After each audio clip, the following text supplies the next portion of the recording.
Então, todo veículo de propriedade privada, né, ou que estivesse apreendido administrativamente pelo Detran, que fosse grande monta, ele seria destinado à compactação, que é a reciclagem. É o que a gente falou um pouco atrás. A reciclagem, ela minimiza o impacto ambiental. Ou seja, todas as peças daquele carro, tudo que tinha para reaproveitar, ia ser compactado. Ia ser triturado, derretido.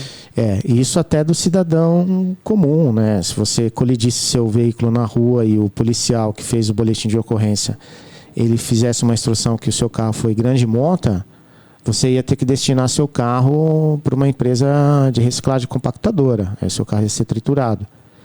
Você não poderia vender para um desmonte. Então, quer dizer, o desmonte não ia ter um mercado para abastecer ele. A única situação que o desmonte ia conseguir sobreviver é se ele comprasse um carro documentado, para desmontar.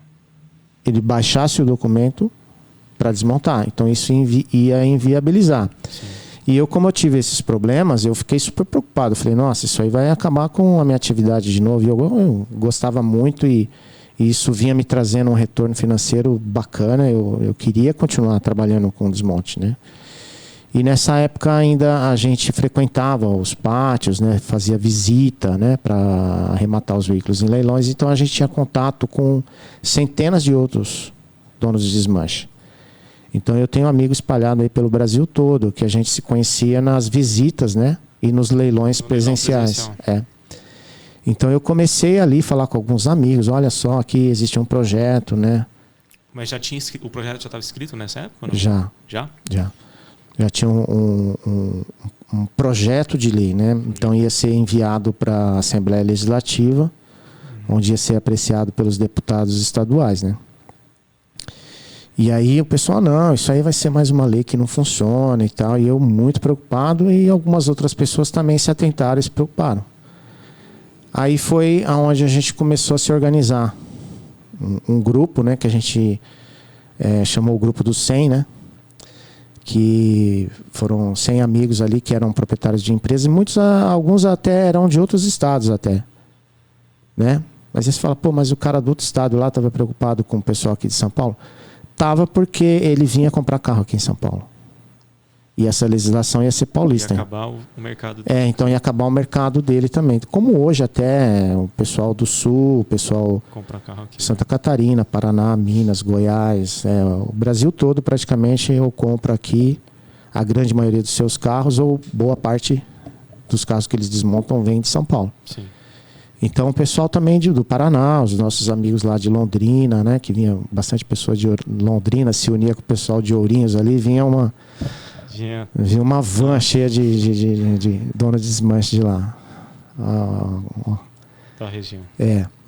E eles ajudaram a gente se juntou e eu comecei a organizar isso, porque eu que impulsionava o pessoal, apertava, olha, isso vai ser perigoso pra gente, tá? Vamos se organizar, vamos contratar uma assessoria jurídica aí para nos orientar e tal, porque a gente não tinha isso nas nossas empresas, né? Eram empresas simples, pequenas, né?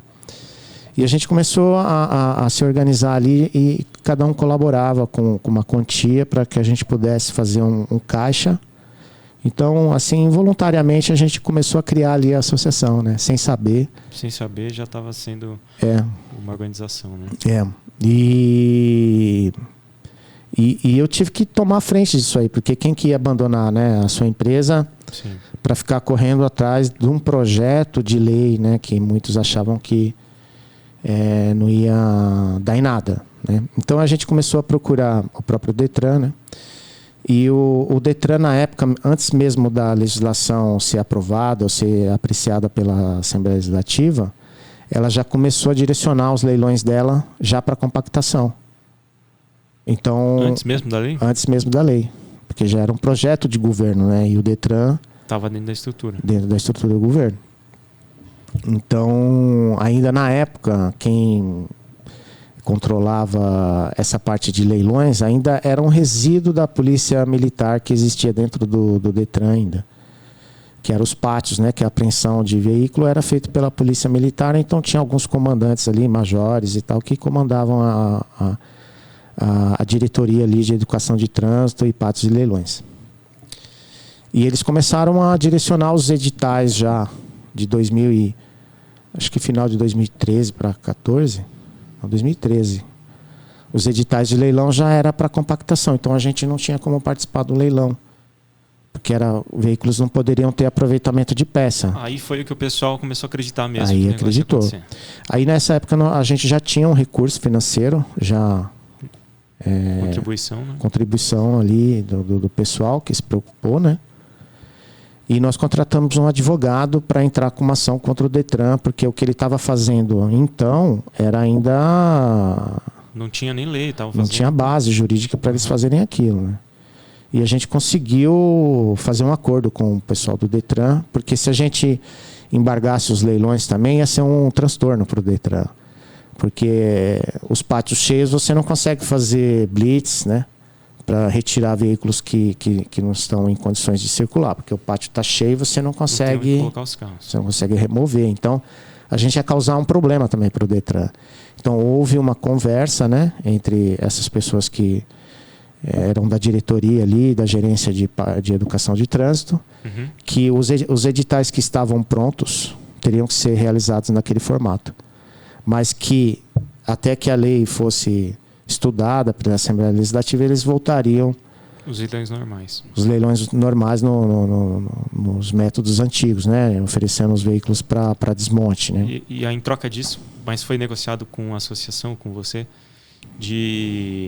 em troca disso, a associação retirar o... A gente parava com o processo. Com o processo, exatamente. E aí a gente achou por melhor, né, fazer esse acordo, né? E eu consultei até alguns amigos, até o Ricardo, dos Dois Irmãos lá, falou: Júlio, é melhor um bom acordo do que uma briga. Uma né? briga feia. Então, é verdade. A gente tinha o Casquinha, né, que faleceu na Covid também, né?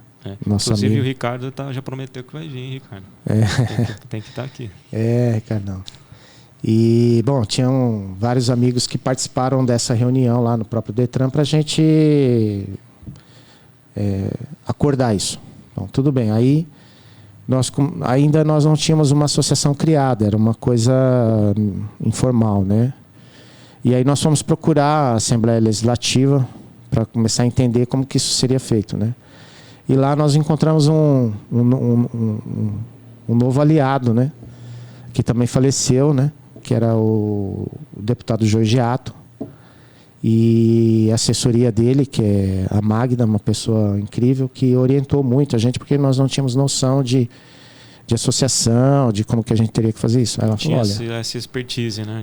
Exatamente. Eu era um empresário de ferro velho, né? Vou falar ferro velho porque aí o Brasil todo vai entender o que é um ferro velho, né? E aí nós criamos um CNPJ, uma associação, tivemos uma eleição, uma ata. Foi feito lá no Dois Irmãos, no Ricardo. Aí vieram alguns amigos do interior, lá de Santa Bárbara, outras pessoas, e nós constituímos ali a diretoria. E aí esse já largou com esse grupo do 100, então, 100 associados. Isso, exatamente. E aí eu já comecei como o presidente da associação, tínhamos o vice, o secretário, o tesoureiro, todos empresários do ramo. Sim. Isso que é o legal, né? Porque nós criamos uma associação com pessoas que realmente tinham interesse, né? Uma associação de fato representa o ramo, né? Isso, representativo. Né? Exato. E aí a gente começou ali a procurar a Assembleia Legislativa, tivemos o apoio do deputado Georgiato, né? Sim. A gente começou a construir uma proposta viável para a atividade, né? Porque a atividade ela era vista como uma atividade... eu não gosto de falar essa palavra, né? Mas uma atividade criminosa, né? Porque era o que as pessoas viam na televisão, né? Pelos deputados... eles falavam isso, os deputados? Falavam. Eles até pediram desculpa lá numa reunião para mim, porque eu me coloquei como incomodado numa fala do presidente de uma CPI lá, que era a CPI da peça que estava tratando da peça paralela que não poderia ser mais fabricada no Brasil. Também foi mais ou menos nessa época. Que impediram a fabricação da lataria aqui e tal, que abriu as portas para a aftermarket, a peça chinesa.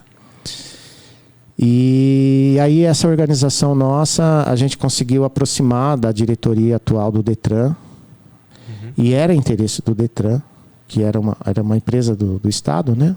Uma autarquia, né? Do Estado, mas que entendia que essa situação de compactação dos veículos talvez não seria a melhor saída, né? Então a gente conseguiu uma conversa com a diretoria do Detran, que na época o presidente era o Daniel Anneberg, uma pessoa muito inteligente, uma pessoa que criou várias ferramentas que hoje a gente usa aí no Detran, no Poupa Tempo, né? O Daniel Anneberg era um cara que fazia as coisas acontecer. E tinha lá a sua diretoria, um pessoal muito competente também, tal, que queria achar uma saída. Montou um time muito bom dentro do Detran da época, né? Exatamente. E a gente conseguiu construir um projeto que dava rastreabilidade, né, para o carro. Sim. Então era um projeto que desde o leilão, a empresa que comprava o veículo ia ter um rastreio feito através de um sistema e uma marcação da peça. Mas essa idealização desse novo projeto, né, que de vez acabar com o ramo, criar uma nova forma de se trabalhar, ela veio inspirada de algum lugar? Como é que surgiu essa metodologia, assim? Então, na verdade, existia uma lei argentina que não deu certo lá na Argentina, que era mais ou menos nesses modelos. E tinha também o pessoal do Rio Grande do Sul, que tinha uma legislação específica lá para o Rio Grande do Sul, que também tratava da rastreabilidade, num formato diferente, mas que tratava e era possível. Fazer isso também. Exatamente. Então lá eles tinham um controle da venda desse veículo, né? E quem controlava era o Detran, porque mesmo ele sendo uma sucata, sim, ele tem uma origem de um veículo, né? Ele tem um chassi, um Renavan, uma placa, né? Então o Detran que fiscaliza. Por isso que é o Detran hoje que cuida da rastreabilidade disso. Então a gente conseguiu ali juntar modelos lá da Argentina, que tinha um grupo de peças lá que eles controlavam, que são peças de valor econômico, né? Pensando nisso que... Surgiu a listagem das 49 peças? E aí, na verdade, a gente fez um filtro, né? Porque esse grupo que nós montamos, a gente estava discutindo a necessidade de algum tipo de peça ou não, né? Então tinha uma lista lá que veio da Argentina.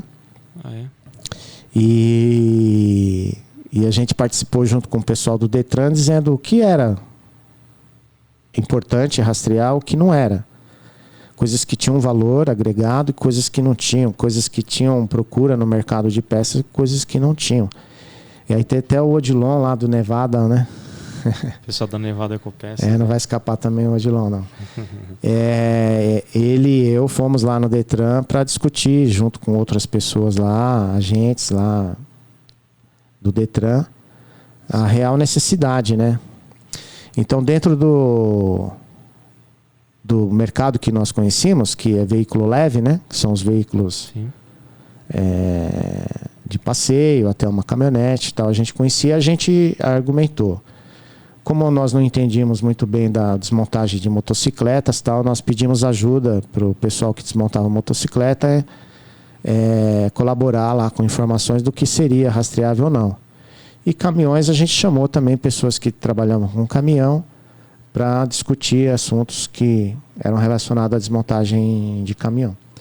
Bom, e a gente conseguiu chegar no número de peças rastreáveis que tem valor econômico para veículo leve, que é 49 peças, né?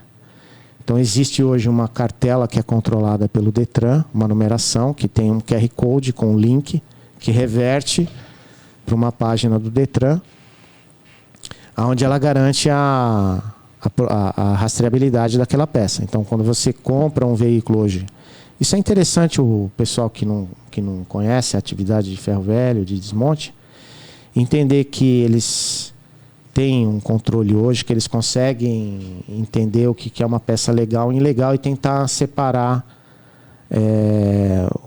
a empresa legal da empresa legal, né? E para pegar confiança nesse sistema para entender como ele é. Ele é confiável. Foi bem arquitetado, né? É. Então, assim, vou tentar explicar aí se eu estiver falando alguma coisa errada, você me corrige. Desde que o carro é leiloado, o leiloeiro informa ao Detran que ele está vendendo aquele carro, chassi, placa, Renavan, para a empresa de desmonte. Então, e as imagens também. Então, o próprio leiloeiro já envia ao Detran as imagens e as informações do carro que ele vendeu e para que empresa de desmonte que ele vendeu. E aí o desmonte, quando recebe esse veículo, ele também sobe as informações que vão ser confrontadas, né, para ver se ele recebeu aquele mesmo carro, né? Confirma que ele recebeu aquele carro. E ele compra de uma outra empresa especializada, que também é credenciada, uma cartela de etiquetas casca de ovo, que são umas etiquetas que ela só pode ser... Autodestrutiva, né? Ela só pode ser colada uma vez só, né? Para a pessoa não conseguir tirar ela. Uma cartela com 49 etiquetas. Isso para veículo leve. Né? No caso de veículo leve, que são peças de alto valor, para evitar que pessoas roubem carros para vender peças de forma lucrativa, né? Eu não digo nem para evitar, é para esclarecer o consumidor, né, final, que se ele comprar esse tipo de peça que é rastreável, que recebe essa etiqueta, que é controlada por um sistema, e é legal, Gabriel, hoje eu estava até olhando quando eu estava vindo para cá, um aplicativo do Poupa Tempo. Sim. Né? Então, hoje uma pessoa que talvez queira ter uma garantia maior de que a peça que ele vai comprar para o carro dele, tanto tem aquela questão ambiental como tem uma questão, né, de legalidade, no aplicativo do Poupa Tempo, ele tem lá veículos, peças usadas. Sim. E onde ele coloca ali o modelo da peça que ele precisa, o ano do carro, e o próprio aplicativo do Poupa Tempo, vinculado a esse sistema que controla as empresas de desmonte, direciona para ele uma empresa no município dele, onde mais tem perto possível, mais né? perto, onde tem essa peça, e fornece ali o número do telefone, os dados da empresa. É legal, isso é muito bacana. Então aí a empresa compra essa cartela de 49 etiquetas e ela informa o Detran que ela vai colar aquela cartela naquele veículo, chassi que ela recebeu. Ela é única, uma numeração única com... insubstituível, né? Um QR Code na etiquetinha que direciona ao site do Detran que controla isso, né? E confirma as informações. Isso. Aí no momento que ela fala para o Detran que aquela cartela vai colocar naquele carro, ela tem que colar naquele carro e aí um consumidor final pode consultar aquela etiqueta e vai dizer qual foi o leiloeiro, as fotos do veículo. Tem uma outra fase antes, Gabriel, que é cada etiquetinha dessa, ela tem um nome específico da peça onde ela vai ser colada, né? E a gente tem um responsável técnico, que é uma obrigatoriedade hoje, previsto em lei federal, que ele é um engenheiro formado e ele faz o laudo da peça, né? O laudo é assim, você tem situações diferentes do laudo. Uma peça que ela é íntegra, né? Ela foi retirada do carro, ela está em condições perfeitas, ela é laudada como uma peça reutilizável. Nós temos um outro laudo que é passível de reutilização, uma peça que tem um dano pequeno, um amassado, porque tanto peça lataria, mecânica, elétrica, você tem várias situações diferentes no carro, né? Que ela pode ser ainda, sofrer um conserto e ela pode ser reutilizada. E essa etiqueta também, a gente tem a condição do laudo de não reutilizável, porque aí que é a sacada, Gabriel. As imagens que são fornecidas pelo leiloeiro, ela traz a foto do carro. Então, vamos lá. Uma peça de lataria, né? Você está vendo a imagem ali do leiloeiro que vendeu o carro, que bateu a frente do carro, né? O capô dele só pode estar amassado, né? Então, esse laudo é feito com uma peça que é não reutilizável. Essa peça não pode ser vendida para um consumidor final, né? Ela tem que ser direcionada para reciclagem. Então, aí que é a sacada. Você tem a rastreabilidade porque você tem várias pontas que passam a informação dentro da rastreabilidade. Não é só o empresário do desmonte. É desde o leiloeiro, né? Desde a empresa de etiqueta que fornece a etiqueta, a empresa de desmonte que faz a desmontagem e o responsável técnico, que é um engenheiro, né? Que faz o laudo técnico dizendo se aquela peça pode ser vendida novamente para um consumidor final ou não. E quando o cidadão confirma a leitura dessa etiqueta, porque o celular, a própria câmera do celular lê o QR Code e joga no link da página do Detran, onde traz as informações do carro. Quer dizer, na verdade, o agente fiscalizador hoje, das empresas de desmonte, não é nem o Detran, nem a polícia, é o consumidor final. Se o consumidor final lê a etiqueta ali e vier uma informação diferente do que ele está vendo ali, ele sabe que aquela peça tem algum problema, ele pode fazer uma denúncia, né? Então essa lei funcionou aqui no Brasil por conta dessa sacada do sistema de rastreabilidade, né? Já na Argentina e talvez até no Rio Grande do Sul talvez não funcione perfeitamente porque não tem um controle da emissão da etiqueta.